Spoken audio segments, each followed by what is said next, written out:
So I've been dealing with some chop issues this week. I don't know if this is just me or if this is every trumpet player, but I feel like, sometimes you make two steps forward and you take one step back or whatever. And this week was kind of my week, and of my week of feeling like I was taking a step back, and I was running into some issues that I was like, man, what is going on with my chops? I haven't played a whole lot in the last week before that, and so that probably didn't help. But that's sort of the plight of a serious amateur player. Like sometimes you just have work and stuff that kind of takes precedence, and just maybe laziness or whatever.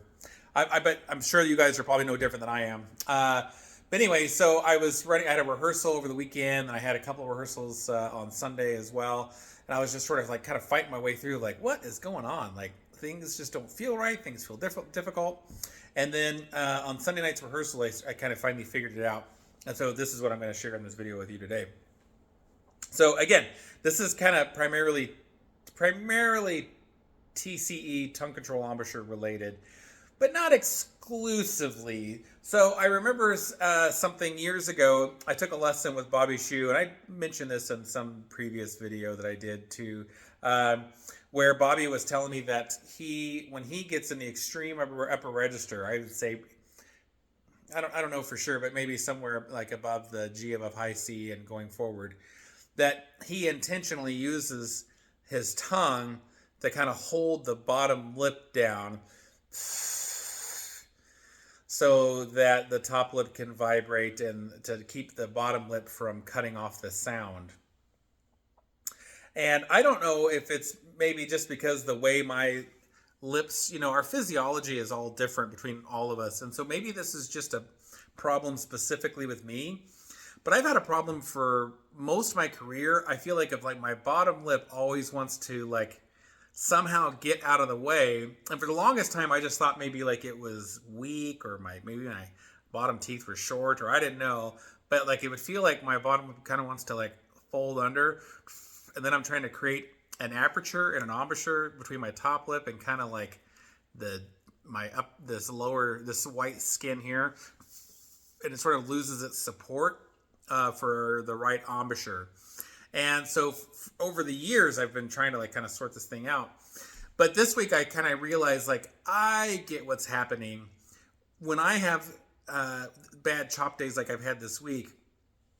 What's happening is that bottom lip is like wanting to kind of come up too far, and it's kind of like blocking off the aperture and the embouchure that forms, because essentially this is a universal truth for all of our embouchures.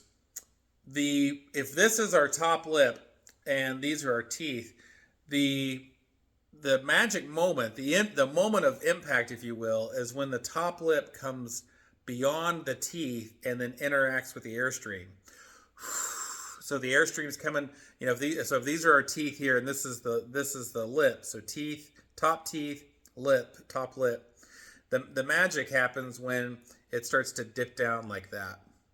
Where it starts to come over, and then interacts with the airstream, and then vibrates or buzzes, if you will. But let's just call it vibration, because I think that's a better descriptor, in response to the airstream hitting it. But if the bottom lip, I need another set of hands. In this case, our thumb is the bottom lip. If the bottom lip is coming up and blocking that, it can not only close it where it can't, but if you're not careful, it can push it to the point where it's above the teeth. And at that point, it's really, really difficult to then have the air come through and vibrate that top lip. I guess maybe if you have like a huge gap or something in your teeth, that maybe then that might work. But for most of us, we need this flap of skin to hang in this open spot here. And so it becomes very important and very imperative that as we play, that the bottom lip is both supporting the top lip as like a mouthpiece facing would, so that the top lip has something to vibrate against, but that is not pushing up against the top lip, causing it to stop vibrating. Does that make sense? Kind of think about that for a minute. So it's really imperative that if again these are our teeth and this is the lip, that it comes down, that there's a flap of skin that comes down, and this is what's vibrating in the airstream. Got to have that. And as we start to firm up here, it's natural that the bottom lip will start to rise and will make contact with the top lip and can push the top lip above the airstream and can cause the vibration to start. So then the trick is to figure out, well, then how do I keep the bottom lip down? Now, a lot of people have used a lot of different ways to do that. So some people have said like they pull the jaw down like that. They kind of try to pull, or they try to pull like kind of the musculature down like that, or they're firm down. They're trying to find some way to get that thing down. The nice thing for us TCE players is our tongue is coming over our bottom teeth. And shoot, man, I'm running out of, I need more visual aids here. In this analogy, this will be the bottom teeth and this will be the bottom lip. Our tongue is coming over the bottom teeth and it's resting kind of on the back and the top edge of the bottom lip. And so then as we add forward pressure on the tongue, we're able to keep that bottom lip from rising up and interacting with the top lip. Does that make sense? I'm hoping this all makes sense to you. So what I found I was doing basically is I wasn't keeping my tongue wide and against my bottom lip to hold it down. So obviously it's making contact with the lips. That's okay. But you don't want it, if I take the tongue away from the bottom lip entirely,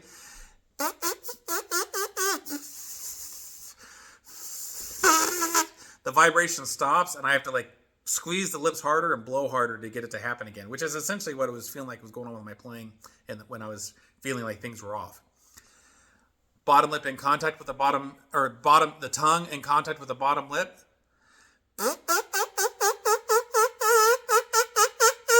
That all works just fine. Pull that away.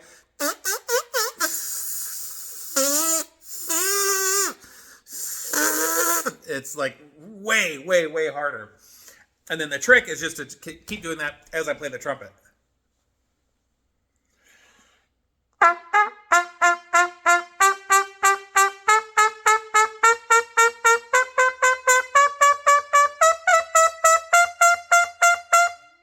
Keeping that tongue still there. This is kind of a commercial mouthpiece, so forgive how like bright and edgy the sound is.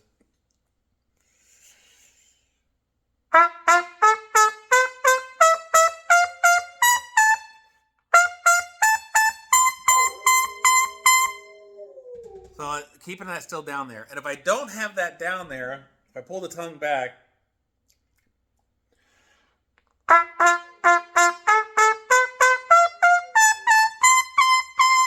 the note still comes out, but it's quieter, and I can feel the back pressure. Like there's more resistance.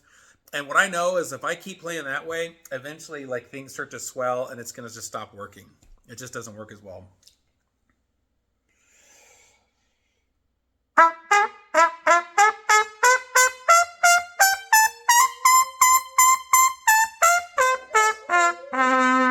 And when I do it the right way, it was a little sloppy because I haven't warmed up or done whatever. But the sound is like big as a house. So anyway, that's my thought on this whole bottom lip thing. I know like I talk a lot about lip position and things like that, but god dang it, y'all, I really feel like it's super important. The lips are the embouchure. And yeah, it's important to learn how to use your air and all that kind of stuff. I do agree with that. But I don't think good air can overcome bad chops. Bad embouchure. I don't think so. And I think good embouchure it makes it easier to learn good air. So anyway, as always, I'm eager to hear your comments. Appreciate you watching. Hope this helps.